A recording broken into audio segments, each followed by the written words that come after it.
flying the flag of solidarity, a symbol of the Home Office's support for the Ukrainian people. But is there a different message coming from within the building? With legal routes for many Ukrainian refugees into the UK currently out of reach. The UK has to do its bit and provide sanctuaries for refugees alongside other countries. And we need to make sure that that can happen swiftly, without some of the existing visa hurdles and bureaucratic delays that the government has currently put in place. The Home Office says that while the situation is constantly under review, there are currently no plans for the UK to take Ukrainian refugees without any family ties here. And that is because they say there are countries surrounding Ukraine that are safe for displaced people to enter, and the government is supporting those countries. Their priority is to get British nationals and their close family members out by making it quicker and easier for them to get the proper documentation. So removing costs and relaxing rules around visas and providing places in the region for people to be processed. Last week, as fear of an invasion grew, the UK embassy was moved out of the capital, Kyiv, over 300 miles west to Lviv. Family members of British nationals have also been told they can apply for visas in neighbouring countries: Poland, Hungary, Romania and Moldova. Next week, capacity in those centres will be extended further, and a new pop-up centre will be opened in Rzeszów in the southeast of Poland. Christina lives in the UK but has relatives across Ukraine. So we've got family trapped in an apartment block in a city called Sumy, right on the eastern border.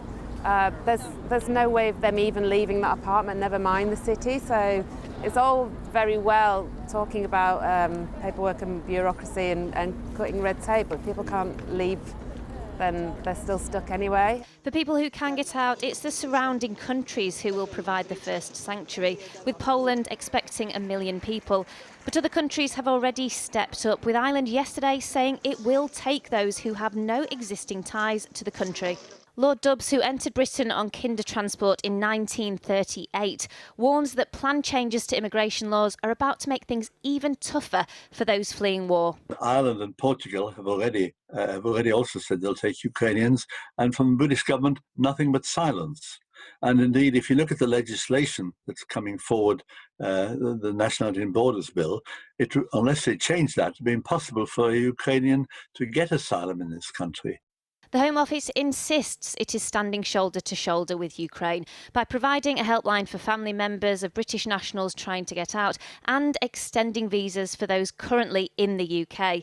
But with a refugee crisis building abroad, there is pressure building at home to do more. Well, with the prospect of millions of people forced to flee their homes, this could swiftly turn into a humanitarian catastrophe. Earlier, I spoke to David Miliband, head of the International Rescue Committee, and I asked him what he feared most about what's ahead.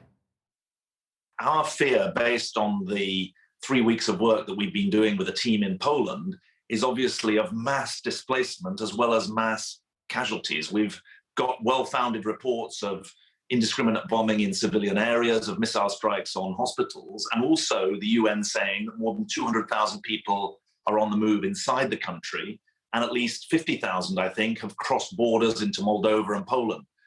So we're looking at a serious emergency inside Ukraine, which needs international support from civil society and community organizations, as well as from governments, and a refugee flow that will test Europe. Although I have to say that the decision of the Poles and the Hungarians and the Slovaks to open their borders is encouraging and positive. What do you make of the UK's decision not to process visa applications from within Ukraine? Do you want that decision reversed? Of course. I mean, the Irish government have announced that they won't demand visas for Ukrainians coming to Ireland, and that's the kind of emergency measure that you need in an emergency situation. Britain should think of itself as a European country in this context, even though it's outside the EU, and every European country needs to step up in a practical way. Why do you think the UK isn't making that offer? I'm incredulous, honestly, as to why they wouldn't want to step up at this stage. There's obviously been a lot of rhetoric across the UK political spectrum, unified, which is good, but there needs to be action too. This is a European conflict now, and Britain needs to behave like a responsible European power. What do you think of the response internationally to that humanitarian need that is looming? Has there been enough? Has it been coordinated enough? Well, I think that the main problem is not humanitarian at the moment in terms of planning. The main problem is that President Putin has been planning this for at least 8 years since the invasion of Crimea, and Europe and the US have been trying to put things together over the last few months. You've seen the horror show inside Ukraine in terms of the bombings and the missile strikes. So it's inside the country that there's going to be the greatest humanitarian need. And it's vital to remind viewers that access to humanitarian aid for those caught in conflict is a legal right, and protection for civilians is guaranteed in the Geneva Conventions and the UN Charter. You talk about civilian areas being hit. Do you think that war crimes are already being committed? Well, we need to say very vigilantly that every allegation of a war crime needs to be investigated, not least because there's a record here. The names Grozny in Chechnya, the name Aleppo, a great city in Syria, flattened, and civilians flattened in appalling abuse of international law. When you look at, as you say, what Russia is doing and has been planning for many years, and you look at the disunity amongst the EU in respect of sanctions, things being cobbled together, just looks chaotic. Well, I don't think it's right to say that chaos is the defining idea of the Western response over the last few months or even the last few days. After all, the sanctions that have been announced are stronger than anything else. There's been this debate about SWIFT and the SWIFT system, and it looks like that is now going to, but Russia is going to be banned from that. Although I would point out that the ban on the two banks, the Sberbank and VTB, means that the equivalent of SWIFT banishment has been done for anyone banking with those banks, any organization banking with those banks, and that constitutes, I think, half of the Russian economy. So there have been some pretty strong sanctions announced, but sanctions do not stop tanks. That's the basic fact of the situation on the ground. And we have to realize that hard power is being used in a way that is deeply threatening to the assumptions that you and I have grown up with over the last 30 years. David Miliband, thanks very much. Thank you very much. Some other news now, and in Florida, the Conservative Political Action Conference, America's biggest gathering of right-wing activists, is getting underway in Orlando, now, of course, being held in the shadow of the Ukraine war. Tonight's keynote speaker is Donald Trump, a man who has not been shy of lavishing praise on Vladimir Putin. Kieran Moodley is there. Kieran.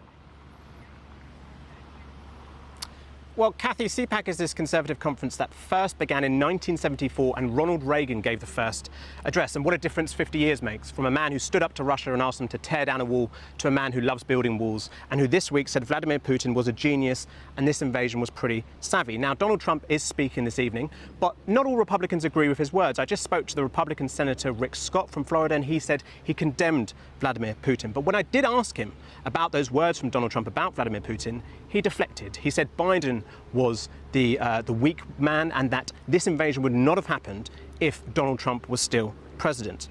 I think essentially when it comes to the Conservative movement, to the Republican Party, they are muddled when it comes to Ukraine and foreign policy. Because remember, make America great again, America first. That is nationalist, that is insular, it doesn't get involved in foreign conflicts.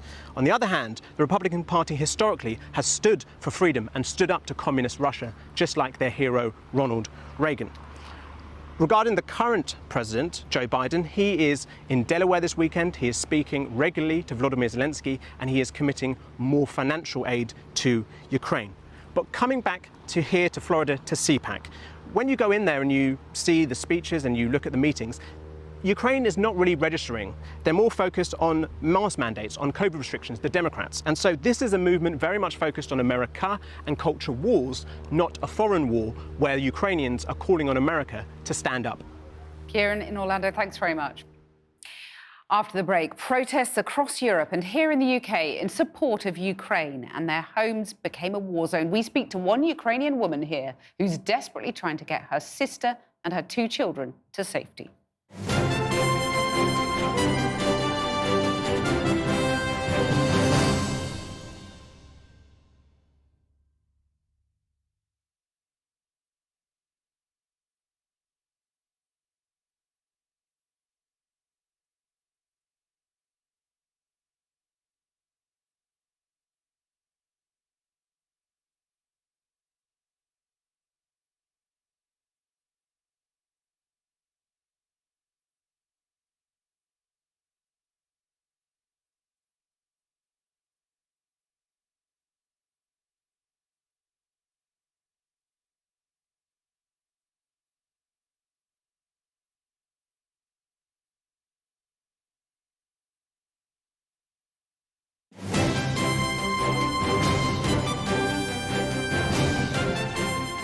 Welcome back.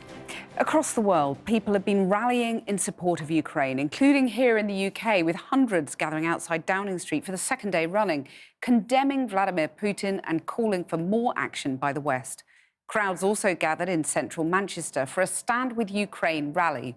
Our North of England correspondent Claire Fallon has been speaking to people there.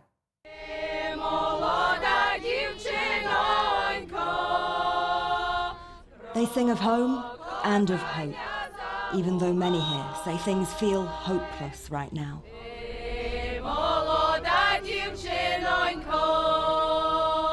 I've been born in Mariupol. Now from 6 o'clock this morning, all Grad's been non-stop, been through the bomb on my below at Mariupol.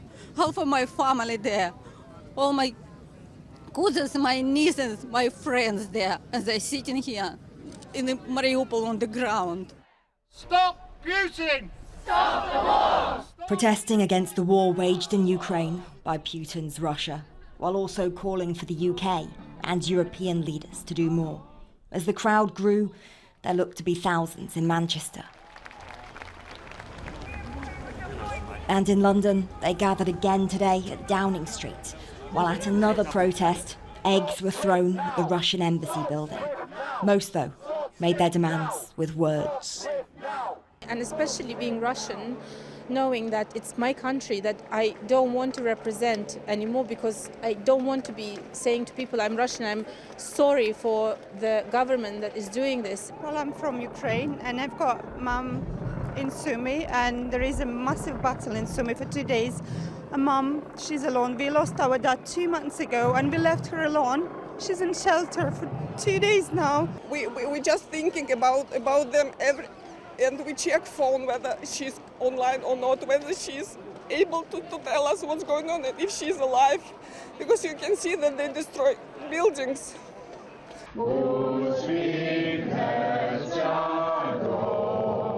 In the hours after the invasion started, in Leeds and towns and cities all over, meetings were held as Ukrainians living in the UK planned this weekend's protests while still struggling to take it all in. You know, I think we all hoped and dreamed that this wouldn't happen. You know, the rumours were there, the stories were there, the intelligence was there to say that he wasn't just going for a snip, he wasn't just taking a little bite out of Ukraine, he wanted everything, he wanted Kyiv. So, yeah, we just hoped it wouldn't happen. Larissa was at that meeting in Leeds. Her elderly mother is in an area of Ukraine that's under attack. Today, she travelled to Manchester to be part of the protest. We're extremely worried, we're unable to sleep, people having stress issues and things. And the same fears are shared by many here. Watching it all over the last couple of days, how's it been for you? It's just been heartbreaking. My parents went through this in the 40s, 30s, 40s, and luckily they're not here to see it all, because it would really crucify them, seeing it all again. Sorry.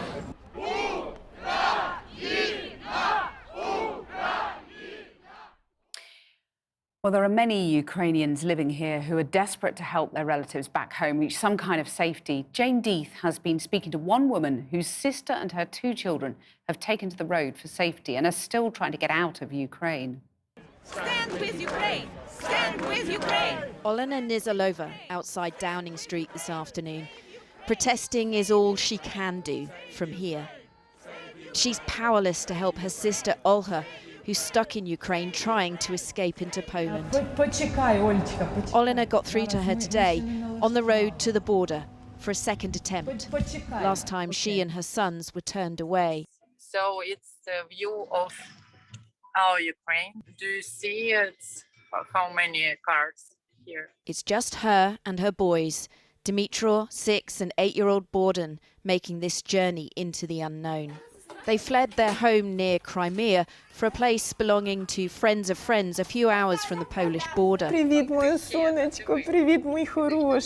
Olena tells Dmytro, "I'll see you soon." We are going to you.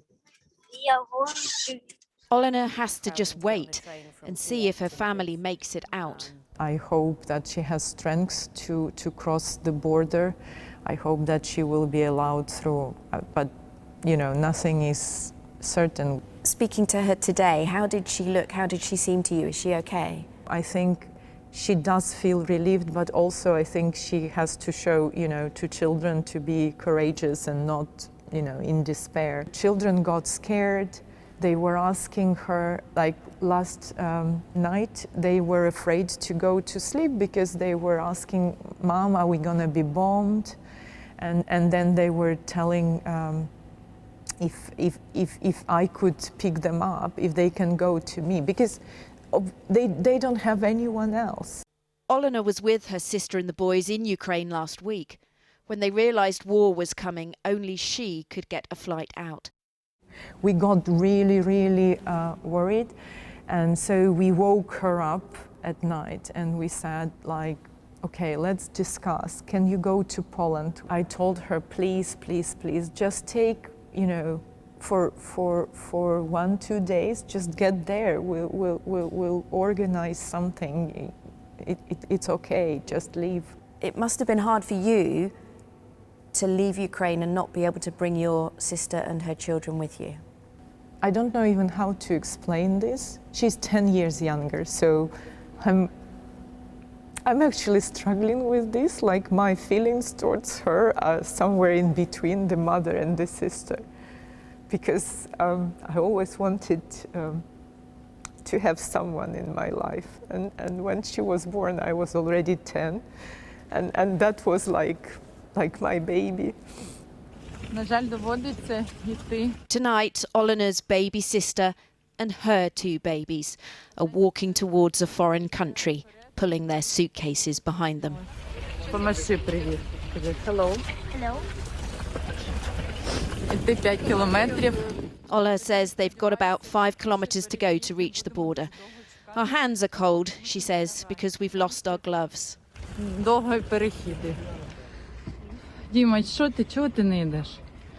She puts socks on Dimitro's hands. Are you tired? She asks. We have to walk just a little bit longer.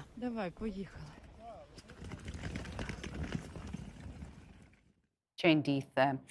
Well, let's catch up with the latest situation in Ukraine. And our chief correspondent, Alex Thompson, is here.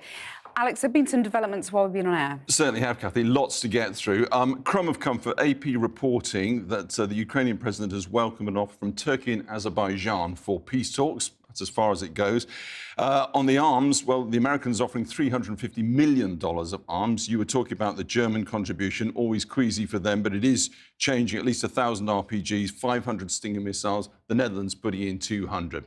Let's go to the map then. Really, and Pentagon sources reporting that the real key fighting's been up in Kharkiv. That's the most intense area, major city out east being surrounded. Then, of course, Kyiv. Obviously immensely important if you're interested in regime change. Let's go in and have a look. We've seen for 2 or 3 days now, they've been pushing down from the north. They're going on both sides of the Dnieper River, which bisects the city, alarmingly via the Chernobyl site. If we go into town, into the centre of town, this is where there's been reports of fighting and clashes. This is small arms, this is reconnaissance groups. And, of course, what they're really after is the key things to hoist their flag, the Russians, on, of course, the presidential palace and also the parliament building. And briefly, protests across the globe, including in Russia, which worry Putin, won't it? Well, indeed, and there are some sides. When we say 2,600 people arrested, you get some sides of the picture there. That's just in Russia.